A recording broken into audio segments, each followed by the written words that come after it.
मैंने 11 बार पूछा, दीवार पर लगे आईना, जरा ये तो बताओ दुनिया में सबसे अच्छा जादूगर कौन है। जब जब उसने यह सवाल पूछा तो आईना ने यही जवाब दिया, एक 8 साल की लड़की जिसका नाम मीनू है।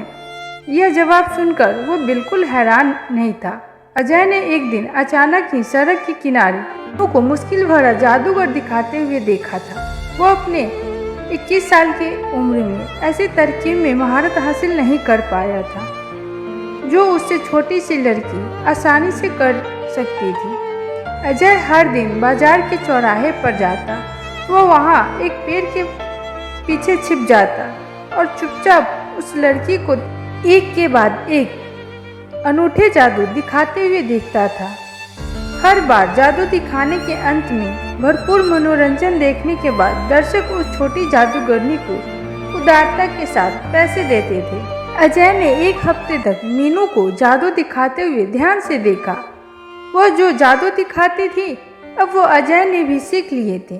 मीनू अपनी बीमार पिता के साथ अकेले रहती थी। वो अपने पिता के इलाज के लिए पैसा जमा करने के लिए सड़क पर जादू का प्रदर्शन करती थी। उसने अपनी माँ को कभी नहीं देखा था। ऐसे में मीनू अपनी माँ को खोजने पर अडिग थी ताकि वो अपने परिवार को फिर से मिला सके। मीनू की विकट परिस्थिति को देख अजय दुखी हो गया।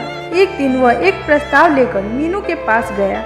बेशक यह प्रस्ताव शर्त था।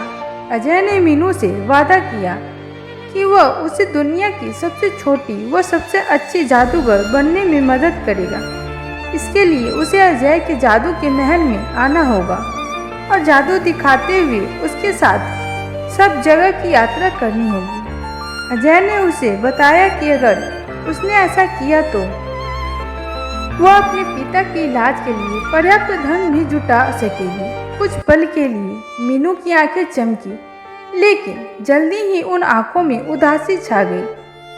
अजय की शर्त यह थी कि ऐसा करने से पहले मीनू को अपने पिता के साथ संबंध तोड़ना होगा। भारी मन से मीनू मान गई। उसे आखिरकार अपने पिता के इलाज के लिए ही तो पैसे की जरूरत थी। परिवार की खुशी के लिए मीनू का इतना बड़ा त्याग देखकर अजय गुस्से से तमतमाता हुआ अपने कमरे में चला गया। इंसानों की बस्ती से अलग बसे महल में मीनू को अजय के एक सहयोगी के रूप में एक दोस्त मिल गया। वह चालाक मालिक से बिल्कुल अलग था। वह दयालु, सहानुभूति रखने वाला व सुरक्षा देने वाला व्यक्ति था, यानी एक भाई की तरह हो सकता है। अपने दोस्त की राय के अनुसार मीनू ने उन्हें अपनाया।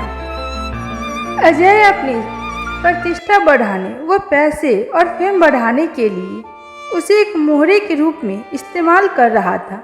मीनू को पैसे तो मिले थे, लेकिन वह पिता के प्यार को तरस गई थी। दूसरी ओर मीनू के पिता भी अपनी बेटी को लंबे समय तक न देख पाने के कारण बेचैन हो गए थे।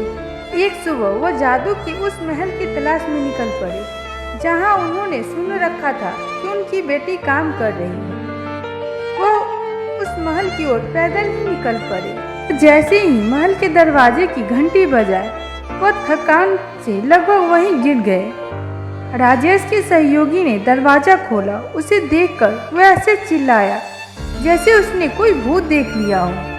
मीनू के पिता जब होश में आए तो अपने सामने अजय और उसकी माँ को अपनी आंखों के सामने देख बहुत खुश हुई, और अजय की माँ मीनू के पिता को देखकर वो बहुत खुश हुई और वो समझ गई कि मीनू उसकी ही बेटी है। मीनू के पिता और अजय की माँ दोनों एक दूसरे को मरा हुआ समझ बैठे थे।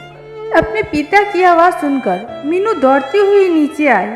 वहाँ उसने अपने पिता को देखकर खुशी के मारे रोने लगी। जब उसके पिता ने वहाँ पर अपनी पत्नी और बेटे अजय के साथ मीनू को देखा तो उनकी आंखों में खुशी के आंसू बहने लगे। शुरुआती झटके से उबरने के बाद मीनू की माँ और उसके पिता अपने बेटे और बेटी को गले लगा लिया और भावनाओं से भरा हुआ बुदबुदाया कि वह कितना भाग्यशाली है कि उन लोगों का परिवार फिर से पूरा हुआ। परिवार की खुशी देखकर अजय गुस्से में तमतमाया हुआ अपने कमरे में चला गया।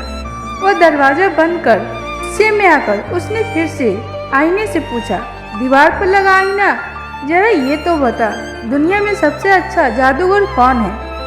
आईना ने कहा, तुमने एक परिवार को फिर से जोड़कर उन्हें फिर से खुश कर दिया। एक परिवार को साथ लाने से बड़ा जादू दुनिया में और कोई नहीं है। मीनू तुम्हारी बहन और उसके पिता तुम्हारे पिता, तुम्हारी माँ मीनू की माँ है। तुमने आज एक परिवार को एक साथ कर दिया। तुमसे अच्छा जादूगर भला और कौन हो सकता है? तो फ्रेंड्स, ये कहानी कैसी लगी कमेंट्स में जरूर बताइएगा। अच्छी लगी तो प्लीज़ मेरे वीडियो को लाइक करके शेयर कीजिए। यूँ तो मेरे चैनल को सब्सक्राइब करके अपना प्यार जरूर दीजिएगा। आज के लिए इतना ही, फिर मिलते हैं अगली वीडियो में नई कहानी के साथ। तब तक के लिए बाय। जय हिंद, जय Bharat, take care, thanks for watching.